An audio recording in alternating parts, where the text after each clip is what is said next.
wants to seek greener pasture. So that was what prompted me to go to Libya to help myself and my family.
Yeah, once upon a time in my life, after I graduated from university and looked for job, that was 2003, 2004. So let's say about 15 years ago, I was frustrated in this country, Nigeria, and the option was to leave this country. Someone who was very close to me that actually meant well for me, you know, but didn't know that it was going to turn out to be like that. You know, he volunteered to help me, paid, you know, through him, we paid for we got the visa, you know, he brought the package for me, that is the passport and everything for me. And when I got to the airport, at the point of getting my boarding pass, I was told by someone that is attending to me at the British terminal that I should wait for the British High Commission. I said, what? I don't have any business with the British High Commission. That was where the whole thing started from. And if not for the assistance of some security agents around that even helped to, you know, confirm that one, there was a problem and that I should leave, maybe I would have been in trouble because it's an offense the other way around. And I couldn't even, and you can find out that a lot of people are involved in that racketing. You know, there was the time some officers were even involved that they are going to come and clear me, that a lot of people travel like that, and, you know, that was the story. You know. But due to the desperation, and I had made up my mind I was going to leave this country, I was still not comfortable where I was. The issue was that I didn't even go back home because I had lost a lot of hope, and I was looking for alternative. I had complained to my relatives, my sisters and friends around. They were consoling me, don't worry, you can still make it. You know, but it was so fast that within 24 hours, I got an option. And the option was that there are a lot of people who want to leave this country, that they are waiting, that they are going to Spain, that when they get to Morocco, that they are going to pick them with flight. You know, and being that I was desperate at my state that time, I was ready for anything. You know, and my one was to leave this country. Yeah, I knew someone there. She's a sister to my friend. It was my friend that introduced me to her. That was 2015, and that was when I went there. Only to move down from Lagos to Asaba. Getting there, saw some persons actually they were waiting to travel. They said they were waiting for me. So I was able to quickly mop up, get some of the funds that I've already paid. You know, they gave me some part of it, and I left for Asaba. I got to there. They said they were waiting for me. I said, okay, that we are leaving soon. They said, what kind of journey? They said, well, that we are leaving is going to be, we are going to enjoy it. It's only to find myself in Kano with them. And we started hearing that somebody was going to carry us. Somebody was going to take us, that we should cooperate, we should be our brother's keepers.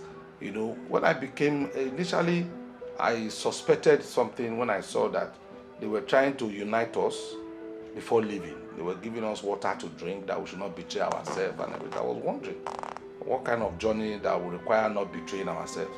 You know, but you know, what I found out from there was that Once you are desperate, you are vulnerable, you fall into a lot of traps. You'll be able to,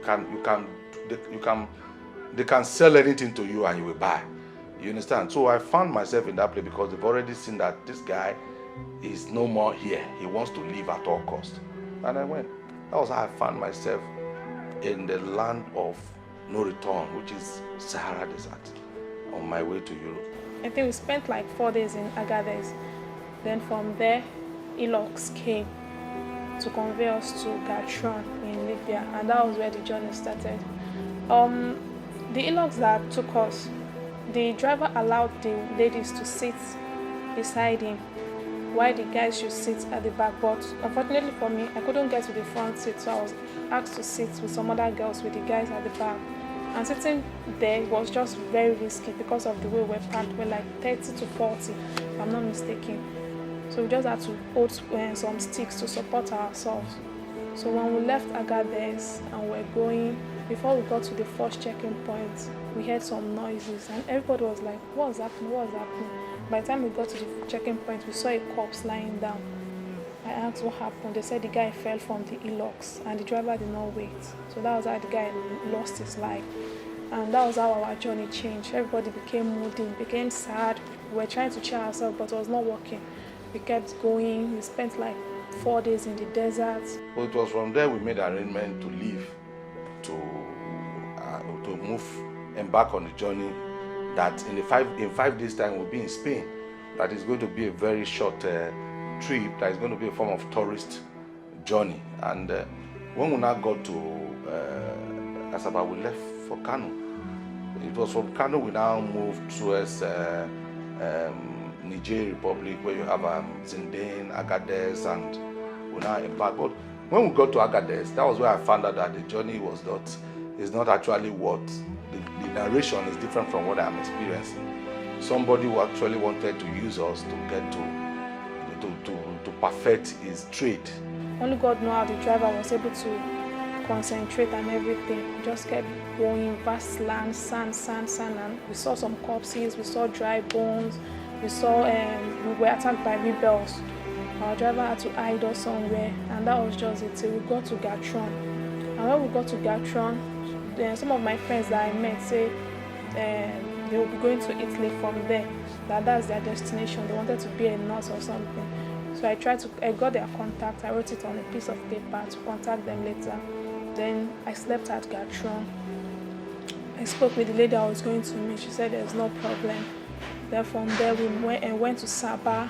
When we got to Sabah, that was when I started hearing some stories of people that were living in Libya. I met some Yoruba guys. I was flowing with them and they were like, what are you doing here? So I spoke with them. Then I knew that the 2 major jobs in Libya was just prostitution or work as a maid. But my mind was already made up that I'm going here, I'm going. The lady I'm going to meet, I actually trust her. So we slept like 2 to 3 days there in Sabah before we went to Tripoli. When we got to Tripoli, I met the lady. She's a very nice person. She welcomed me, she gave me food, shelter, I ate. I called my parents, and that was the first time my mom knew that was by road. So we spent like 17 days there. The journey from Kano to Zindane, which I never knew how it was until I embarked on it. First of all, at the park we were told to buy gari and spaghetti, biscuits, and that was where I asked them, how should I buy? You told me it was a tourist journey, and in tourist movement you are supposed to get to a hotel and sleep, you understand? So at the end of the day, I got to what do you call it? I bought it, actually cooperated and bought it. We moved from Kano to Zindane, took almost a whole day because of the kind of transportation they used there. In those days, it was this old 504 wagon, so we got there. When we got to Zindane, they brought us, some people came to receive us. They put us in one house. It says an Alhaji, we paid. We were there for some days before they connected us again. From there, about 5-7 days. For me, the connection houses, they're like goat houses. They just put somebody in an old mud house. There is an open house where you see different people. Just have a corner where you stay. Maybe you put, if you have a blanket or a mat, you put it there, or wrapper, you put it on your side until the day they said you are going to embark on the journey. And what is common there is at the end of the day they have a common place, maybe a place where they cook for everybody every day, maybe at times once or twice a day.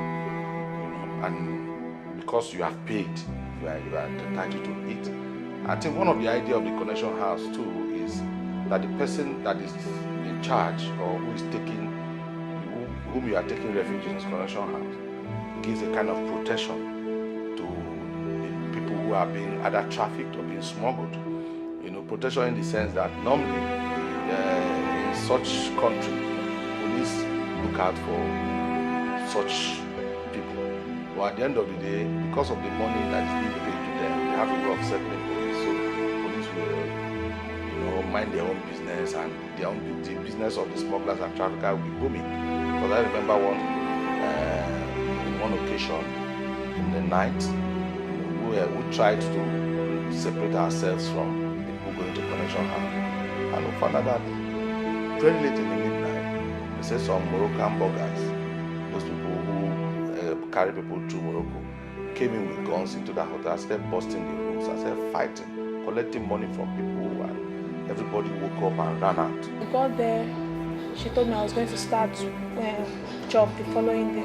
I was like, because I have ulcer, so I was like, I have stomach upsets. She should let me heal first from starving. She was like, no, I need to start paying our money. I said, how much am I paying? She said, because I'm like her sister, she was going to collect me 4,002 dinar. I said, fine, because others were paying like 6,000, 7,000 dinar. Approximately 1,000 dinar is 100,000, so that was like 500,000 naira, approximately. So I said, fine. Then I started work the following day. The family I first worked with, the wife is nice, the husband is a little bit crazy. So I just tried to adapt to their culture. I learned the language within 1 month because they don't speak English, and the only way to just try and relate with them is by speaking the language. So the language actually helped me a lot. I worked with them for like 2 months. Then I left that family because of the stress. I was working from like 7 to 12 a.m. I couldn't cope. I was just falling sick. So she got me another family to work with. The house was smaller and they were nicer. So I stayed with them till I was able to complete our money. We left Agadez and ended up in Duruku. There's a military camp. But before we got there, it was hell. That military camp is also a place where you see a lot of stranded Nigerians, people that have been abandoned, people that have been on the road for 1 year, at times 6 months, 8 months. They didn't have money to embark. You spend some days also in Duruku. You continue again. Before you get to the first state in Gatron. That will take you a lot of days. And those are the areas where we saw a lot of terrible people. Some people have run mad. They tell you, if you came in from Nigeria, you see them, when you know how a mad person looks like, you notice that people, all in the name that they are going to Europe, they became mad on the way. You see some of our girls are being raped even by these rebels and these soldiers in the camp. So it's a whole lot of terrible experience that happens on transit, especially in the Sahara Desert. Yeah, most times expectations were cut short, not what they were told they saw on the road. Like I was told that I was going to go to Morocco in the next 5 days, and ended up in the desert, spent 7 days in Zinden, spent another 5 days in Agadez, got to Duruku. Before I got to Duruku, we spent 8 days.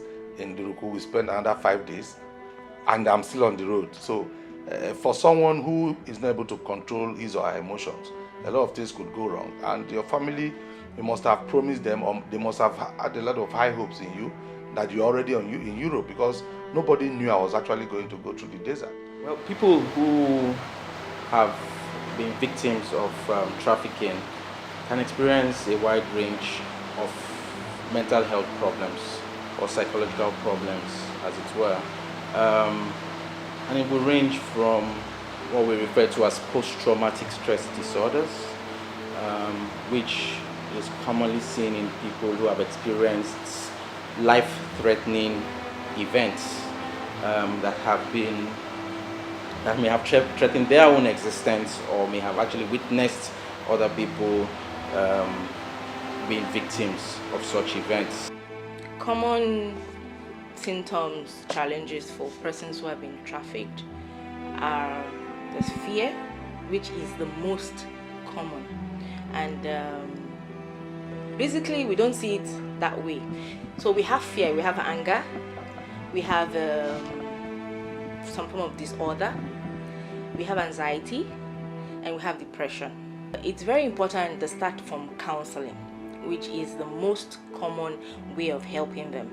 Though sometimes they are advised to take medication, but personally we don't advise medication because there are side effects that comes with this. But when you take them through the process of counseling, we need to know which is rooted. Is it the fear? Now, fear could be as a result of how they were being trafficked.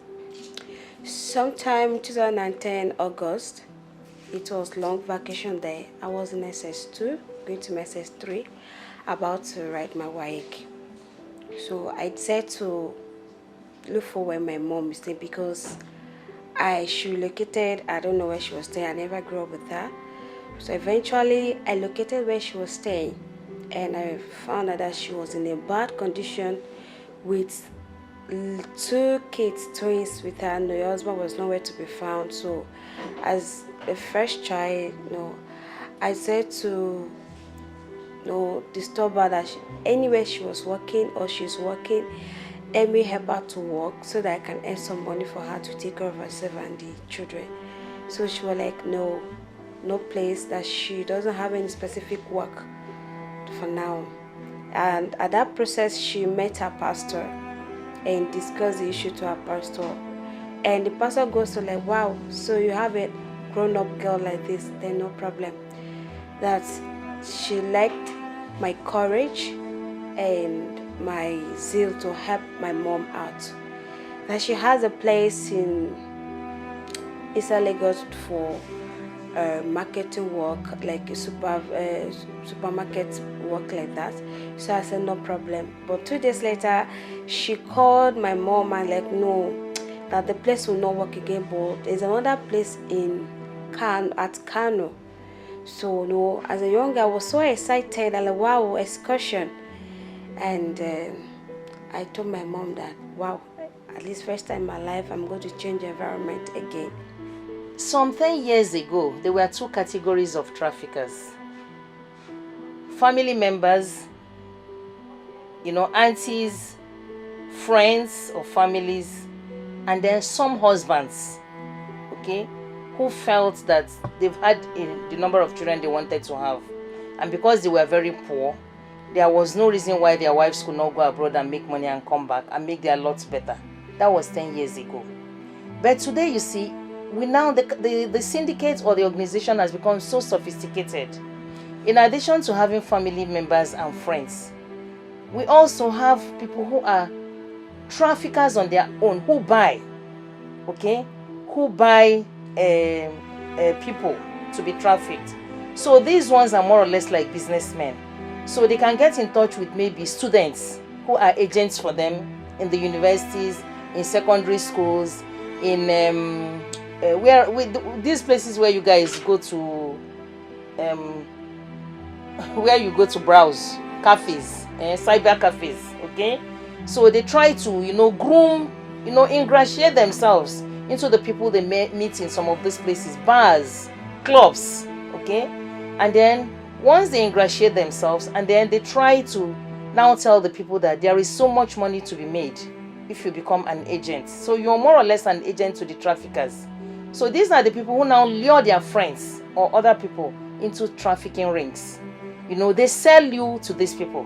So if, for instance, I'm an agent, I can sell a friend to them for, say, 100,000. And for a student who is in the secondary school or university, 100,000 naira is a lot of money. So you sell it to them, they pay you cash on delivery. Then the person is lured into believing that they are going abroad for further studies, they are going abroad either to become a hairdresser, they are going abroad to be a cosmetologist, people who do makeup and things like that. In fact, there's a new one now, they are going abroad to tie gele. Okay? There's plenty of money in gele tying, especially in destinations where you have a large population of Nigerians. So 2 days later, I embarked on the journey the pastor introduced me to Alaja. Alaja assigned a guy to took me to Kano. Along the line, when we got to Ibadan, I realized the guy picked 3 ladies. It was a night journey. The following day, we got to Kano at about 5 to 6 p.m. When we got to Kano, we rested. The young man made some calls, which we don't know what the calls are about. Shortly after, a golf car came and he told us that that you should enter the golf car. So we entered. 2 ladies also joined us. So I was actually thinking that it's normal taxi that somebody used to order for the last destination. Little do I know.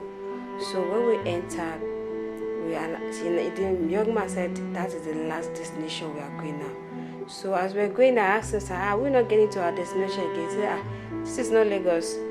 No, this place you have to pass through some bushes and all those things." So around 7, I decided to pick my touchlight phone to call my mom. And I said that the phone have changed from MTN to Laurent. I said, "This is French. Where are we?" The driver tuned his radio to radio FM to radio, and they were speaking French. I'm like, hey, what is going on? Before I know, they collected my phone. They locked the door. I was the only one talking. Nobody said anything. The rest of the ladies were just quiet. All my thought is that I've been kidnapped. So you can start your journey with a group, say in Nigeria, and by the time you get to Italy, you've passed three or 4 different groups. Each one is a group, and each one makes a profit. So it is real. It is a trade in human commodity. Human beings have become commodities to be traded and retraded. So these are different types. So you have those who are actually the madams on their own. Then you have those who call themselves businessmen, okay? Whose commodities, the businesses they do are human beings. They trade in human beings. And when you see them, you won't know them. Because these guys are well dressed. They drive fast cars, okay? And they check out places where young people check out, okay? And young people are easily carried away by some of these, razzmatazz. Before we know, they change us from that same vehicle to another vehicle, from one vehicle to another vehicle too. We got to a particular checkpoint where soldiers were there, and they asked in French, "Where is your passport?"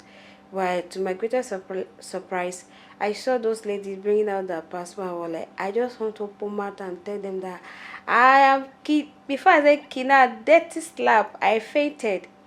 And before I know, I met myself in a very big building with a lot of girls inside. I was trying to ask what is going on. Nobody could tell me anything. Everyone was just quiet, worried. And inside that same building, I met 2 guys that were speaking English, and I approached them. I asked them, "Please, this place is for what?" They're like, "Don't they tell you what they carry for?" I said, "No." I said, "Then they can't be in that position to tell me. I should just be patient. I will go to know what I am here for." I said, "Okay." And 2 days later, they took us out of that building to sit there, where we meet another set of ladies there. Then that particular time, I remember when I went to the Alaja's house, I saw a daughter there. So to my greatest surprise, I saw the same lady there with some gallant ladies. I was trying to approach her and greet her. She snubbed me, and she never met me before. No, I was shocked. Then the young man carried me along, I should just mind my business, nothing concerned with anybody. And from there was 18-seaters bus with some cars ready to convey the girls. They said we are going to the next destination, Agadez. It was a terrible journey because rebels attacked us on the road, shooting gun. First time in my life I saw bullets face to face, but we escaped. And before we could get to Agadez, the the war was too much. Then the driver dropped every one of us and asked us to hide inside camels. Going to Agadez, they took us to, everybody now went to the various buildings, and my own group, we were about 20 something there, close to 30. And then I got to know that we were being trafficked, and the work we are going to do is prostitute. You know, I was so scared because I was a virgin there, and I now called the attention of the guy that I was following from Nigeria. I said, why can't you tell me or my mom that this is what they're taking me for? He said he cannot tell me because if he talks, his own life is at stake and his wife. And I said, that, do you know that I'm a virgin? He said, how can you be a virgin as big as you are? I said, I'm a virgin. I've never met any man before. So even though there was a time that they were short of money, they were using the girls for prostitute on the road to earn money.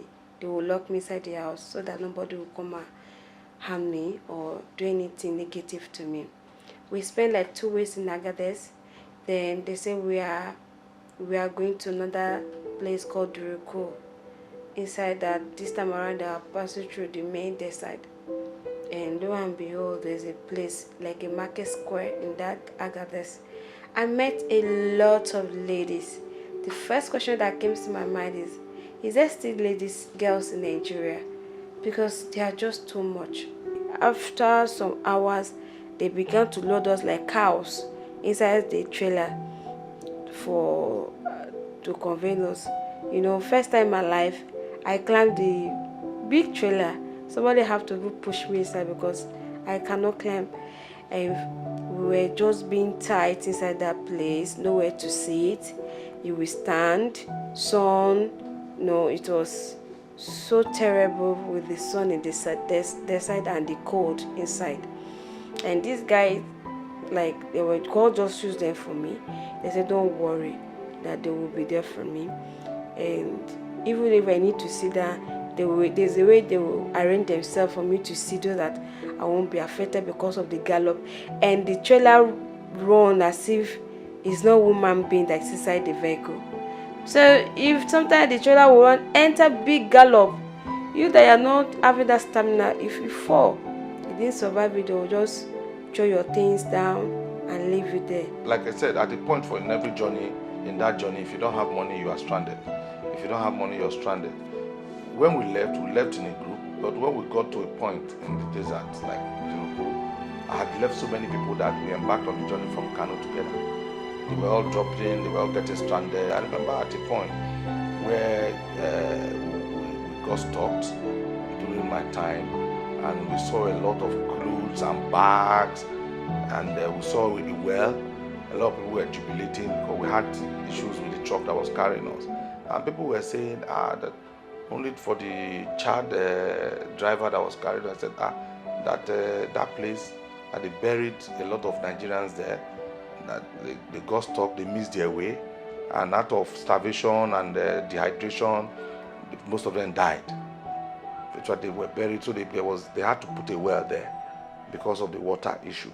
You know, and when you get to the well, you even notice that there are a lot of skeletons around and everything.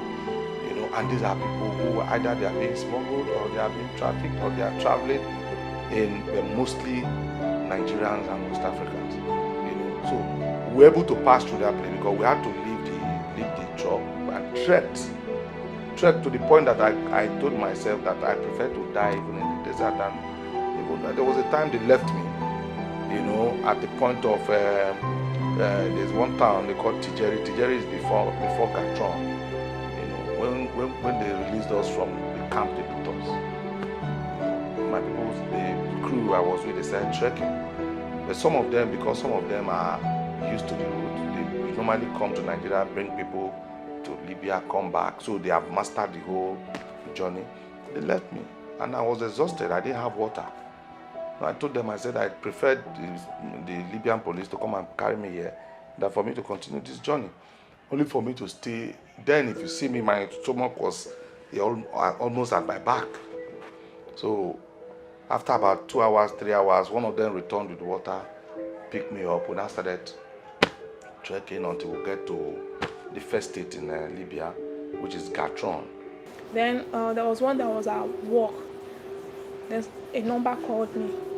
I picked, who is this? It was a guy, and I speak Arab fluently. I was like, Shiniada. He said they've kidnapped my sisters. I was like, kidnap how? So they now gave the ladies phone. Those are my roommates. So I spoke with them. They said they've arrested them, that police came to the house, arrested them, packed all the monies and stuff. Like, she tried to come and bail them. I was like, there's no way I'm coming there to bail you people. They will arrest me also. So I spoke with my boss. She then spoke with her husband. Her husband now followed me, bailed them. 1,000 dinar, that was 2,000 dinar. The two ladies came back home. So I just had to work for the family to repay them. So after that, I now stopped my work to everyday work. I didn't want to stay with any Arab family again because of sexual harassment and stuff. So I would go in the morning and come back in the evening. Go in the morning and come back in the evening. There was this guy I was dating there. So I explained to him that my trauma, that there's no way only me will stay in Libya, in my house. Constant harassment every day. Police will keep arresting me and stuff. He asked me to move into his house. I said, fine, I'll move in. Then I got pregnant. And when I got pregnant, I was still going to work. He asked me to stop working. I said, there's no way I'm going to stop working because I actually needed money to go back to Nigeria. When it was February ending, the two girls now said they want to go to the market to buy stuffs for the birthday. I said, fine, because of my pregnancy, let me just stay at home. I was like 3 months plus there. Now let me just stay at home and cook for them. So then I cooked. I cooked beans, and beans take like 1 hour, 2 hours. Within 1 hour, they were supposed to be back. I didn't see them, so I ate. I watched the movie. Then I slept. I woke up around 5. I went downstairs. I didn't see these girls. That was when I knew something was wrong. So the other lady, I called the sister immediately. Like, I've not seen your sister. She and our friend went to the market. So I just started calling their numbers. The number was ringing. They were not picking. I called everyone I knew in Libya that something is wrong. Everyone came to our house and was, what's happening? I said, I don't know. These two guys went to the market for the past 5 hours. I've not seen them. At a point, even the trouser I was putting on, Sancho's trouser I was putting on, and my bag I was carrying, I was having a chain, I was having a Sancho's shoe and a silver chain. I dashed it to one rebel who protected me. And the rebel soldier took me as a friend. He understands English a little bit, and removed me from the people they were beating and they were messing up. You know, some of our guys that they have raped, some guys that they can, if you don't have enough money, they can shoot you on the leg. The agent is a brother to the person in Spain that we put us in the house and give us job. That was all. I've never met him before. I don't know him before. It was because of that job. The information I had then that he just finished school as well. You know, I didn't probe further to know his further level or what he was doing because, like I said, my condition then was not to even ask much questions, and I think that was why I felt so much into their hands. Because there was a lot of lack of information and a lot of ignorance then on my own side. We left ourselves at a particular time because we had a very strong battle. We had a very strong battle, two of us. And when I noticed that a lot of people that he took were already stranded, and I was just surviving because I had my money with me. At the time, we had a very serious issue that it was God that did not allow us to make it physical. So we separated our ways. You know, he went his ways, I went my way, but that was almost in Libya. Then I left, found my way to Tripoli after a lot of suffering. I had to leave him. So I made an arrangement from there, went to Tripoli. It was from Tripoli that I now tried to see if I could cross, and found out that it was not a journey that I could further. So I decided to return back. There's a place called Durugu Desert. It's a ghetto desert. That place, you choose the kind of life you want to live.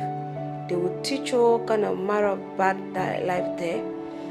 Smoking, all sorts of things there. So I think the first day we got there, the first experience I had there was a soldier stabbed a lady to death. Why? The lady as in the soldier slept with her, and the young lady was asking for herself just for her to buy food to eat. So out of anger, the soldier stabbed her, and nobody could say anything, no attack the man. So we spent 2 weeks also in Duruku Desert. After 2 weeks, 2 in-laws came in, and they were like, people going to Libya, come out. They began to mention them. Luckily, my name and that same lady name with other people's name were there. And when we got to the place where we load us, they load us like chicken, like sardine.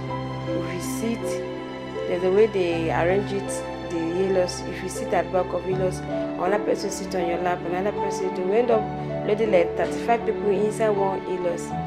And I sat at the edge because I was a little bit weak there. I could not struggle for the good place to sit. We proceed the journey, and then I told him that this journey is from this particular one is more dangerous than the previous one. That this one we're going to pass through Sahara Desert, and along the line our water got finished. It was remaining little. Everybody were crying for survivor. They have to mix petrol and water for everybody to be drinking. They mix it. They were taking small so that it can go around for us to just have that taste in our throat. So we took it like that. We were like, oh, if we survive it, fine. In that journey, we lost about 4 pieces in that same journey because of lack of water, eat, and like that. Around 7, 8, someone picked. It was a guy. I spoke with the guy because I was the only one that speak Arab.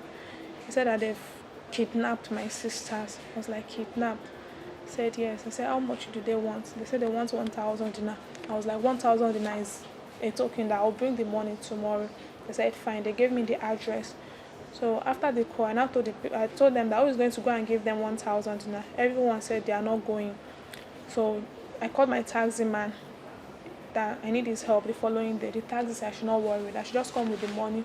So the taxi man was with gun and cutlass, that when we get there, it's going to, because from the way I spoke with those guys on phone, I knew they were black, they were not Arabs. So we just felt that it's something we could handle. So when we got to that place at Kubu Shainat, I called. They kept postponing time, said they will come.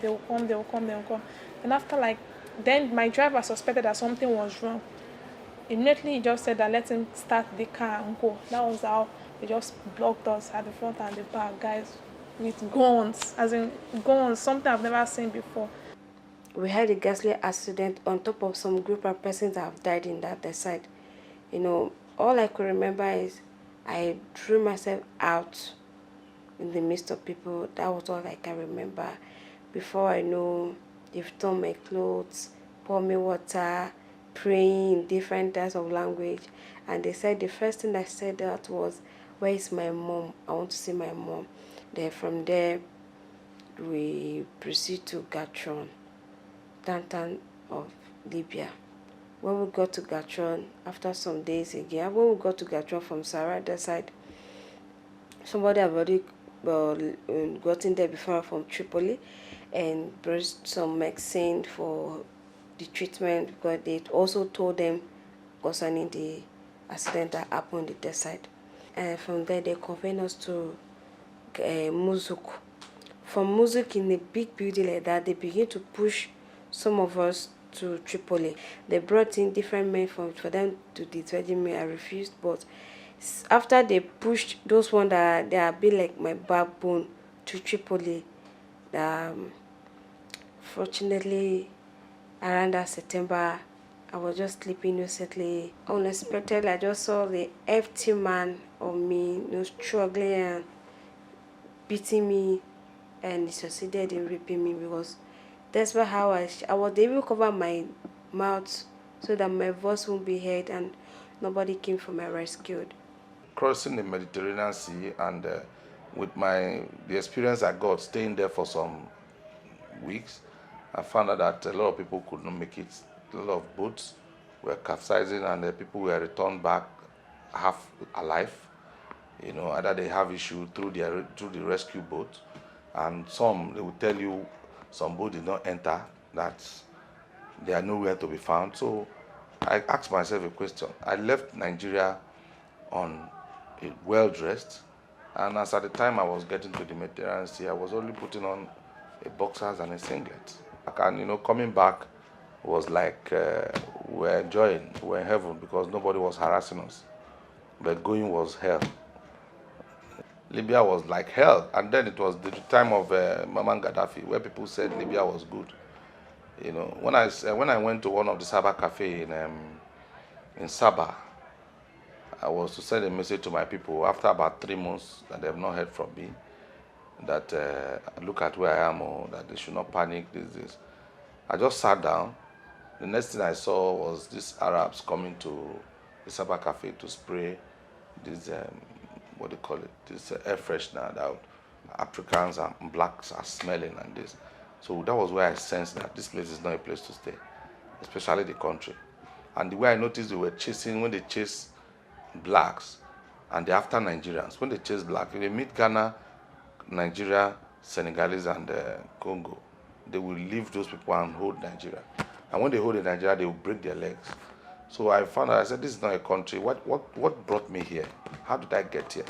So that experience at the Sabah Cafe, I left not up to 2 seconds. They came with a Black Maria to come and pick everybody in that Sabah Cafe. They just dragged me out of the car, and I was not showing. I was not showing at all. They dragged me out. They beat the driver. They broke his windscreen and stuff. People were just looking. Passerby were looking. No one could say anything. So they just pushed me inside their own. They came with tinted car. They pushed me there. They were 3 number with guns and uniform. But I knew it was just fake uniform. They were not real police. So they took me to a place like Tejura. They took me to Tejura. When I got there, it was very big. They called the place Sharika. There were prostitutes were there. Arab people were walking and stuff. I could not even cry because I was in shock. That was happening. I came here to rescue people. They collected my phone. The money that was in it, they collected everything. How will I contact my family? Am I going to give birth to this baby? My mind was just running through a lot of stuff. Okay, what do I do? When we got there, I saw Nigerians and Nigerians. It was not even Arab people. So, but I pretended as if I don't speak Arab very well. That was not very fluent, so I could hear everything they were saying. When one of the prostitutes I saw there, she's a Benin lady. So I talked to her in English that, please, have you seen any girl, 2 girls? One is dark, one is fair. She said yes, that they sold them out yesterday. I said, what? They sold these girls already and they deceived me here. She now said I should not worry, that I should just be patient. So those guys came. They said I should eat. I said, I'm not starving. I want to see my sisters. You collected money from me. But that was how they brought out this extension wire. And beat me that I should call my family and stuff. I said, there's no way I'm going to call my family. I know the situation of things in my country. Where will my mom get 500,000 naira for? To now start sending. I said, I'm not doing anything. So I think the gang leader now came. I was now talking to the guys that they should not worry, that they've called the person that is going to buy me. I heard that one in Arab, that they've called the person that was going to buy me. That was when I knew that I just had to leave this place, and it was already very late. So they now moved me to a place where they moved me to 6 Arabs were there with guns. That those ones should watch over me and stuff. Okay, so those Arabs now said I should clean the house. I said I cleaned the house for them. Then they went out, they got food. I actually ate because I was starving, so I ate. Then one of the Arabs now said I should strip myself. I said I'm not stripping myself, that I'm pregnant. He said it's a lie. So now, because there we always wear this black big clothes. If I now remove my clothes, I remove my inner wear. I said she should see my stomach, that I'm pregnant, that I'm bombino. So he said it's a lie. I said she should touch it, that I'm pregnant, that there's no way I'm going to allow none of them to touch me. So that was why he slapped me and kicked me. Then his friend now she should stop, that is haram, like it's a sin to beat a pregnant woman. That's how they left me. So angrily they now left the house. The minute they left the house, I stood up, that let me see if I can escape. But I noticed that everywhere there's CCTV camera everywhere. So definitely they are somewhere watching me. There's no way to jump, so I just sat there. They came back with those Nigerian guys. They came, the money they collected from me, they shared it, they were happy, they were dancing, shooting on the air and stuff like that. So they now handed me over to the Nigerian guys. And I went to that Sharika with them, where they sleep. So I couldn't sleep. I was just thinking, I couldn't even cry because I couldn't believe what was happening. But I was just this adamant that anything that is going to happen, let it happen. If it's to kill someone, I'm going to kill someone. And after some days, They pushed me down to Tripoli with the rest of the people, the Ogas. Well, from Tripoli, they pushed me down to Zuara. They hand over me with the man that bought me. His name is Gani. And he said, I'm going to start work immediately. And I told him that, so I'm not feeling fine. I'm in pains and I'm bleeding. I know that I'm on messes. I'm sure you have heard that I was raped.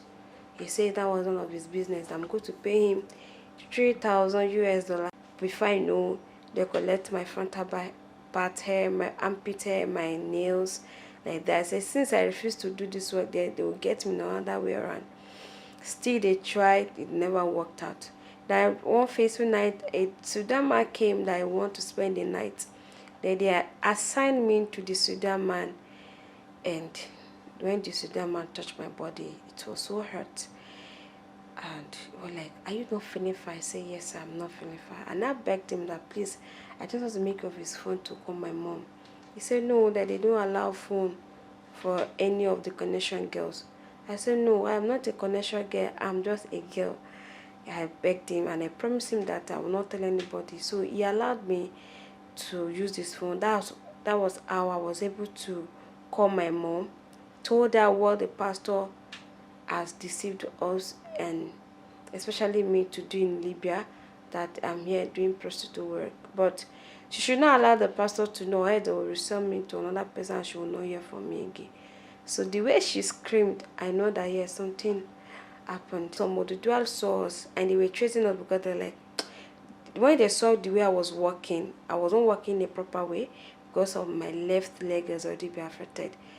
And they began to trace us to where the man handed over me to another man. Then they brought food again, chicken and rice, but I wasn't even hungry. So the guy beat me and beat me that because of my pregnancy I must eat. So I ate the food. After eating the food, then it was night. It was, let's say, around 11, 12. Then two girls came in. Two girls from one connection house. They were just chewing guns loudly and stuff. So I explained my situation to those girls. Maybe since they were familiar with that area, if they could help me. They did not even answer me that I should better relax myself. The anything that wants to happen, let it happen. So I could not sleep. So it was just one room like that. They laid 3 mattresses. They were sleeping with those 2 girls beside me. I could not even cry, but I was in shock. Then one guy came. I heard his name, Abdallah. The guy came, slept with me, he beat me and beat me and beat me. Then his friend came. They were 3 numbers like that. They slept with me till the following morning. So when I woke up that morning, I was like, no, this thing's not going to happen here again. I'd rather die than this shit happening again. So the morning, I tried to look around. That place is just like forest. There was no escape route. Then they took me back to the first place. They took me to Sherika. So when I got there, I met one of those prostitutes again. I said, is there any way you can help me? I need to leave this place. I'm pregnant. This thing cannot happen to me. If they sell me now, they will forcefully abort this baby. I might lose my life or anything. The girl said that I should just accept my fate. I said, fine and good. So I went to the bathroom. I thought I wanted to freshen up. I went to the bedroom. I broke the mirror with my hand. Then I tore myself. I tore myself in 6 places. The scars are still here. I tore myself so that there could be blood. Then I rubbed the blood on my stomach. And I went to meet them that I'm bleeding, that they should take me to the hospital. They said I should wait. These guys went. They brought Panadol extra that I should use. I collected it. I put it in my pocket. So I would go to the bedroom again. I would dip my hand in my mouth to do as I want to throw up, so they could just allow me out of the room. As I was going out of the room, I was observing the location. I was trying to look at the fence. Where can I jump? Who is around and stuff like that. They didn't know. So I was just like that, pretending I was very sick. They did not take me to hospital. They did not do anything. So when it was night, those guys came again. Those Nigerians and Nigerian guys, they were close to 20. They were eating. And they were still talking about, the person that was supposed to buy me was delaying bringing the cash the following day. So they bought food, I ate food. And I told them that the weather is too cold, that I need to sleep. So they gave me 2 blankets to cover myself because I was pretending to be shivering. So they took me to a room, the place where they charge their phones. Then I tried to cover myself and stuff. I started praying because I couldn't cry. I only told God one thing, that it's not my plan to die in this country. My mom does not know what's happening. My father, nobody knows what's happening. I have to live here. As in, any way you want to do it, you've been answering my prayer since. You must answer this one.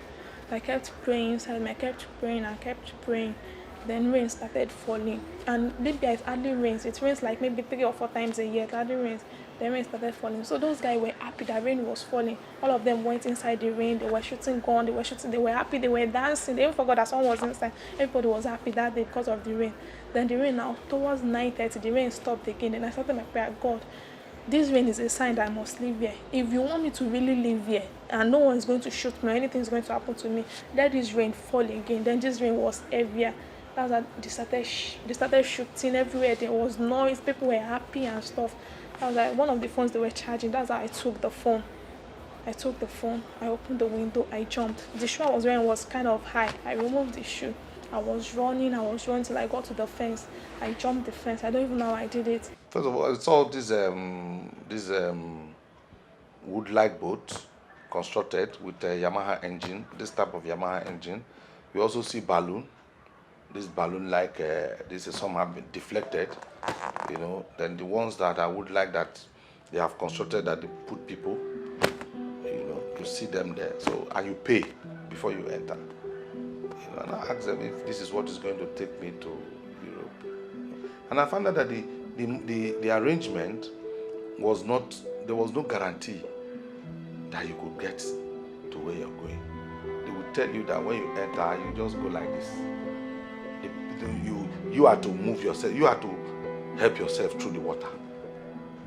You understand? So maybe somebody who claim that I can use it, I can operate the engine will be there, then we'll be directing. They will tell you take like this, that if you take like this you may end up in another country or in another place.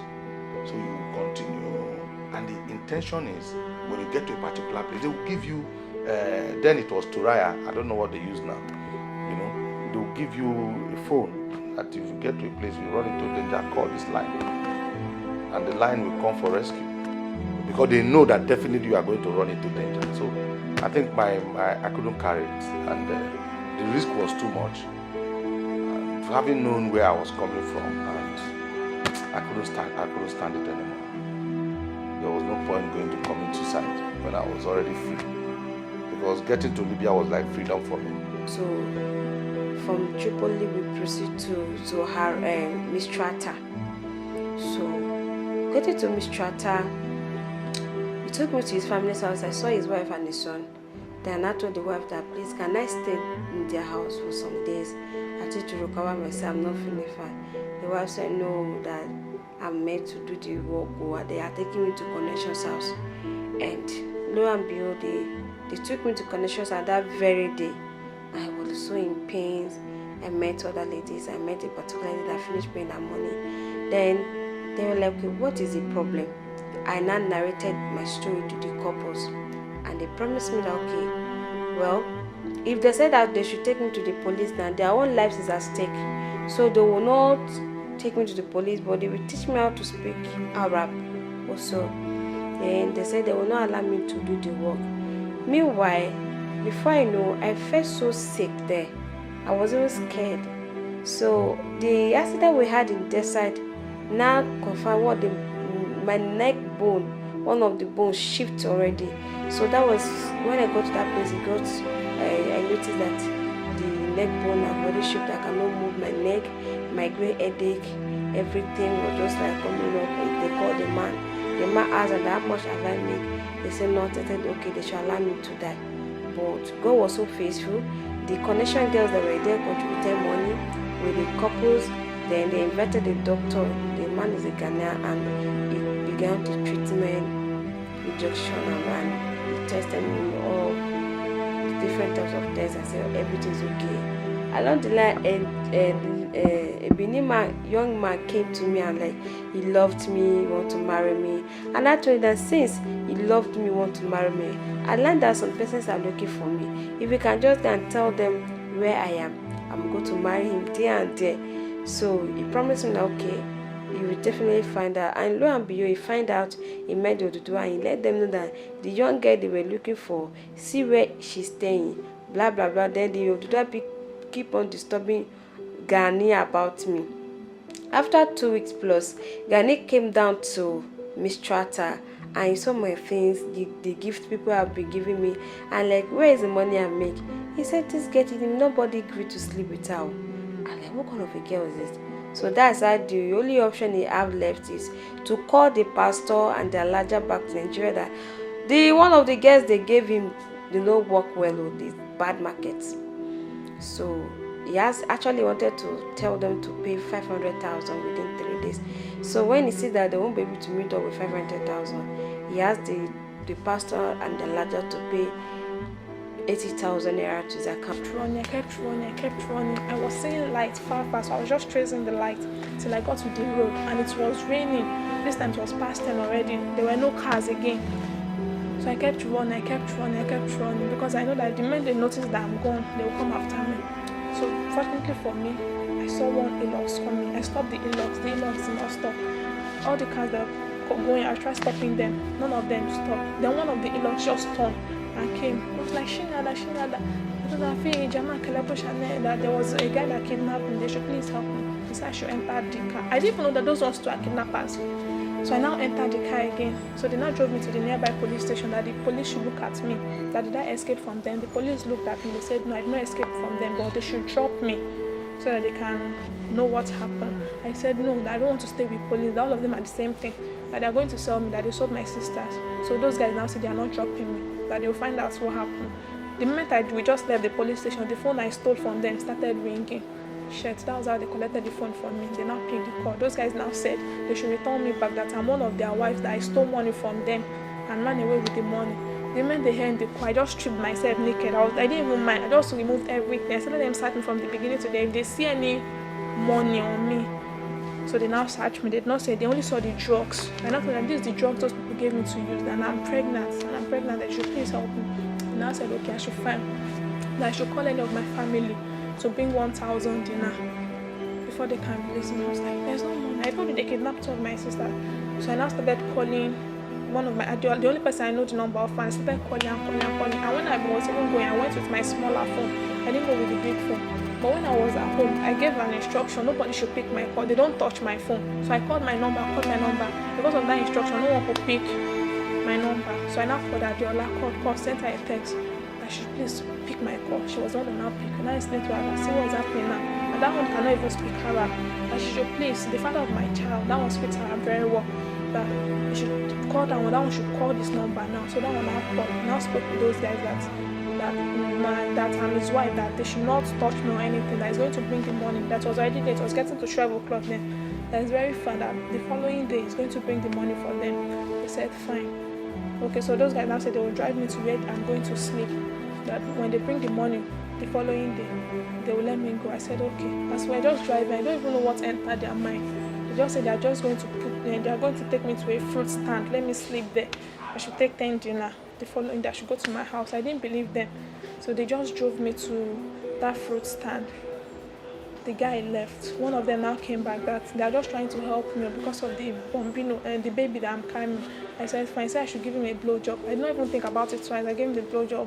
And the moment he left, I stood up again because I knew there's a possibility he will come back again to harass me. And now trek. In Nigeria, the way they build their houses is always staircase.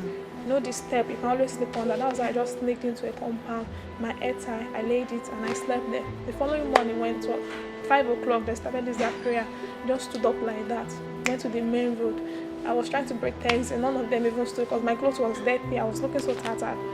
I was out. Later one man now stopped and I said, okay, because I'm going to sharing here. He took me to my house. When I got home, everybody was shouting, everybody were just shouting, everybody was happy and stuff like that. That has never happened before. That no one has ever escaped from kidnappers. I was always staying out of where people were staying because of the experience I had in Saba. But if you stay in ghetto or stay in a hotel, you will be busted. And when you are busted, you are taken to a detention house, you may not last.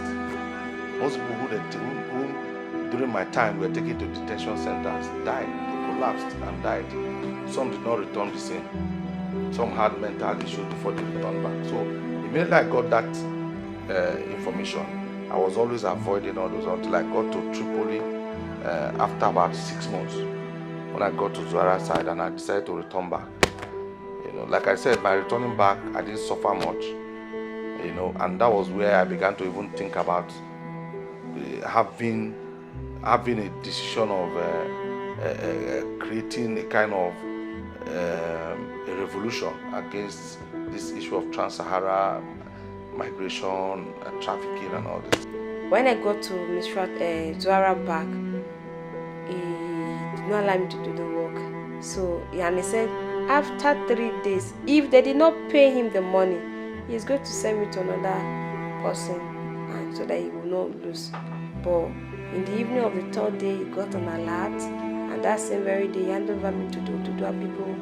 The Oduduwa people, the following day, they interviewed me, asked me how did I get to Libya. I explained everything, and like that same pastor have trafficked no less than 72 thereabouts to Libya, including our cousin to this place. That should not spare the woman. Everything it takes to fight the woman and the Alaja, I must do it. The Oduduwa asked me not to spare the pastor because of the life she has wasted already. So, and I promised her that no problem. If I can get back to Nigeria, I will definitely retaliate. So, the Oduduwa people now asked the man that brought me Agani to prepare my travel paper back to Nigeria.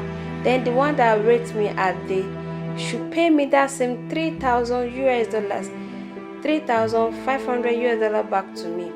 So, but the deadline came, it couldn't meet up. You could only pay $1,500. That was what he could pay.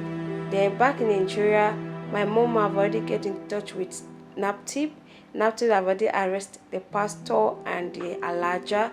November 5th, I was returned back to Nigeria through the air by the help of the Oduduwa people, and they told me that they have never in their life helped anybody back to Nigeria like this. In as much you enter the journey, that is all. But in my own case, my case is different. That whatever my mom and I is serving, we should serve that God very well. That I am the first person they are rescuing back to Nigeria, and I should be careful with the people I mingle with or I meet. Not everybody I should trust. With the trauma and everything, I was so thankful to God. The time to travel back to Nigeria came up, and I successfully got to Nigeria. Then landed, waiting for NAPTIP already waiting for me to receive me already. So instead of me going back to my family's house, the NAPTIP people took me to their office. They took me to their shelter. From there, I was sheltered and counseling upon counseling. Then from there, they noticed that I was not feeling too well. Then they took me to Ikoyi Military Hospital. They doctors were attending to my case because it was so terrible. I could not walk. My left leg was already affected, my waist, and they began to treat me. I spent some months attending to the hospital with drugs, with the help of NAPTIP, and with a lot of counseling, a lot of hope, a lot of courage. We started prayers again. I started raising money for those two girls. Before we could get their contact, it was like 2 weeks before we could locate the connection house they were. So they said we should bring like 10,000 now. That was like 1 million. And there was no money because most of us stopped working and everything. So we begged. It was a Benin lady that bought them. It was a Benin lady that was the ringleader. So we begged her, and we spoke to some people to talk to her. She now agreed to 800,000. So we controlled money from Nigeria, from family and friends before we built them. They spent 1 month, 14 days before they came back. So after then, I just moved in permanently with the father of my son. I moved in with him. I was still going to work and coming and just trying to maintain, just to be on the low key. So when I was 7 months gone, then this fight happened and close to my house like this. So it's not very far. Gaza Bengashi, that's the name. So after that fight, because I nearly lost my life, I said, no, the minute I deliver this baby, I'm going back home. Everyone was like, you just wait. I said, no, today there's fight, tomorrow they're arrested, next tomorrow they're kidnapping. All the money we are making, we are still giving it back to them. So I had my baby, and I went to the embassy to register. embassy, they were just doing politics and doing their own. I said that wasn't going to work. I was like, just to use being in flight in the army. When my son was close to 4 months, they now called me to come that my flight was ready. And that was how I came back home.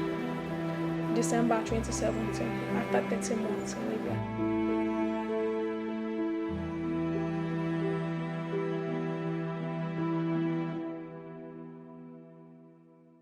Well, there was not much bitter experience because the rebels were happy that you are even going. They were telling you, the fact that the decision was your own. They were telling them, I was telling them, I'm going, and they saw you that you were going. You know, and the Libyan going through the Sahara Desert, the transportation of the Sahara Desert is controlled. You don't just see vehicle the way you come out at the park and move. You can come to the park and sleep in the park for days. Maybe 5 days before the truck will come and pick you to the next point.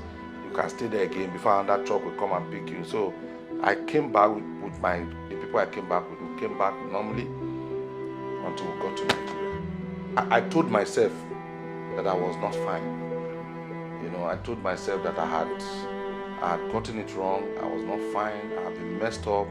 That I needed to clean up because when I was returning back, I saw trucks. When I mean trucks, at the point where we were resting, more than 25 trucks were loaded, and all of them were my brothers and sisters from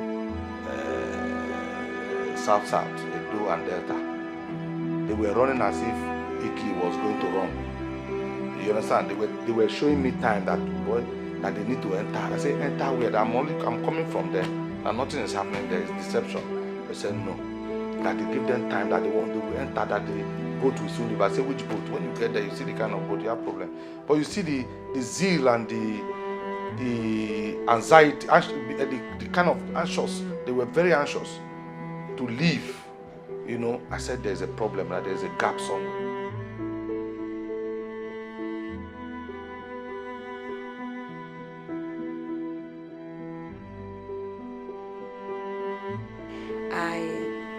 I went to testify in the court. I won the case. That same year, 2011, August 27, the pastor and the Alaja were sentenced to 21 years in prison. And the NAP people were so proud of me for me to defend, speak, and be able to bring myself out of my shell. So from there, they just picked that interest as one of the ambassadors there. And from there, they took over my responsibility, my going back to school. I was spiritual, finished my secondary school, write my work, write my exam, went to Benue State University, finished, and I graduated.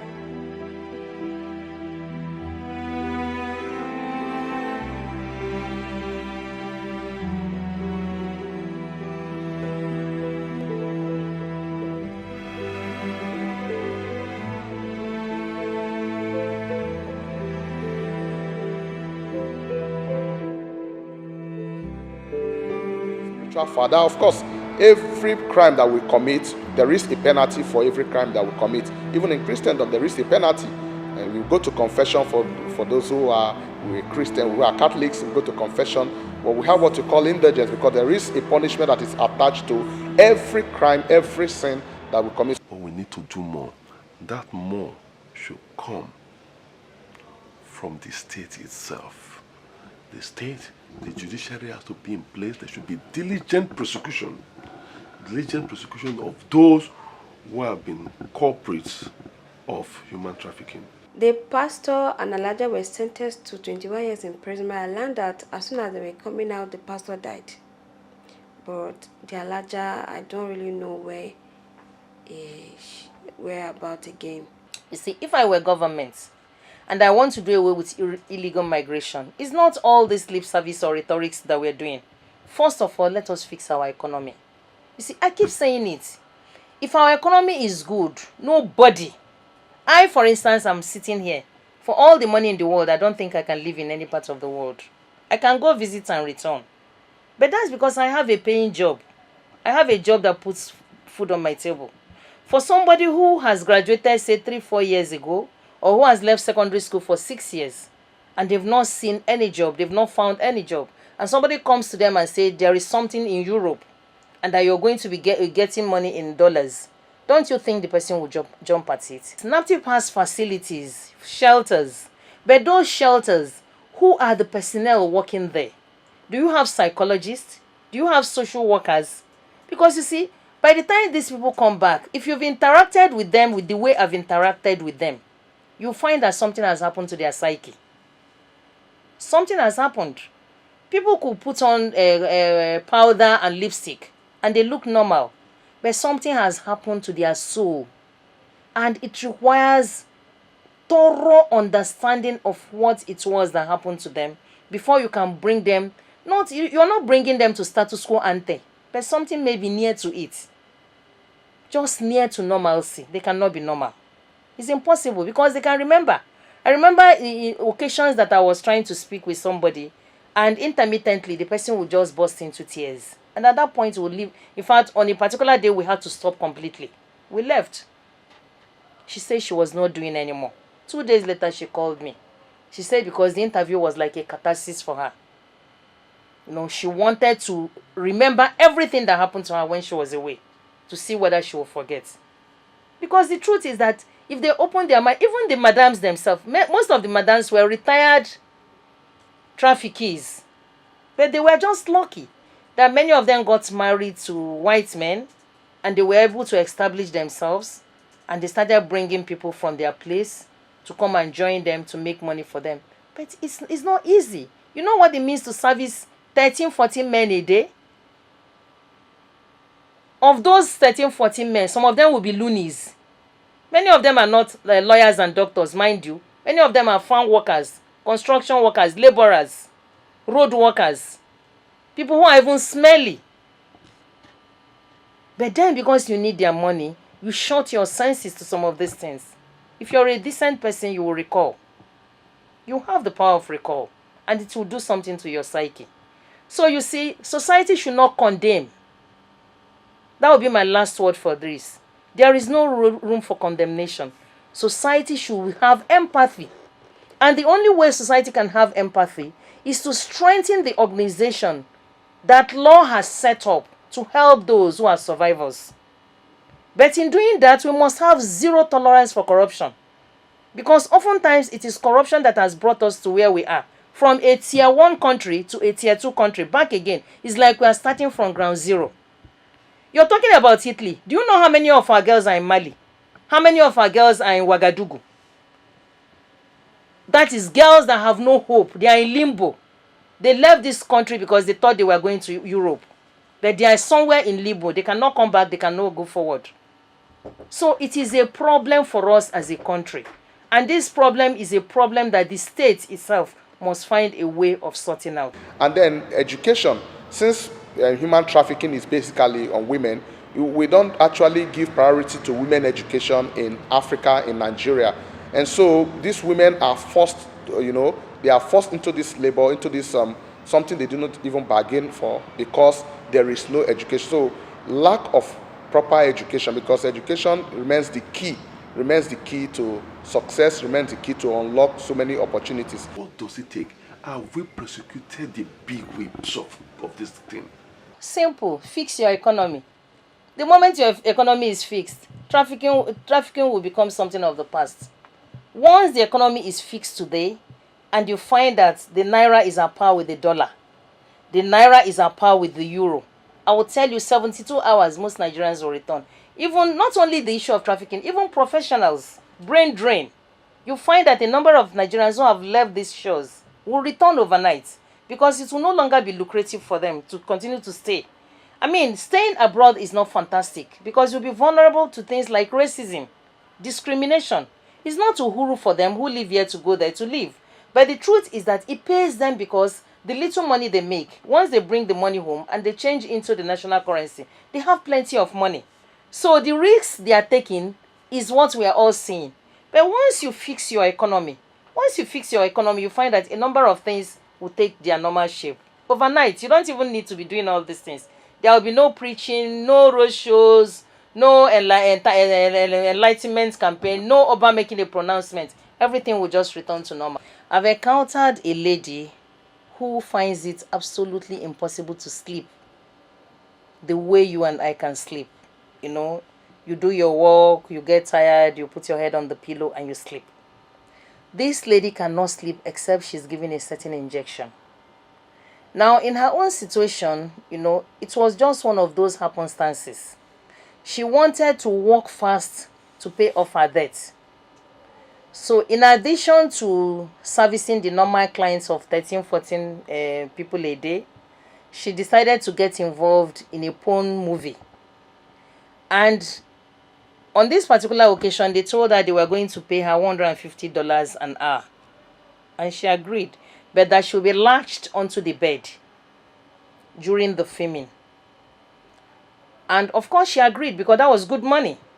So she was latched onto the bed, and she said when the door got opened, rather than a human being, it was a gorilla that entered. And by the time the gorilla was done with her, she had passed out. In fact, everything inside her were damaged. There is hope. Indeed, there is hope for survivors of human trafficking and irregular migration. But all hands need to be on deck to do this. There's a need to educate the community. There's a need to support these individuals. There is hope. No situation is hopeless. Once there's life, there's hope. But then our destiny is in our hands. The gods can only help us when we decide to help ourselves. Anyone who is a survivor, haven't survived, and you've returned back to source, okay? It is now up to you to key into rehabilitation, to see how you can rebuild yourself. There are people who have been trafficked and they come out from it, and you see them promoting something that is worthwhile, and there is hope for them. Everybody has hope, and that is what we preach. That is the gospel of Christ, that we should preach hope to the people instead of them to feel dejected or feel rejected because something has happened to them. Yes, persons who have been trafficked, there's hope for them, there's life for them, and there's a lot of love for them.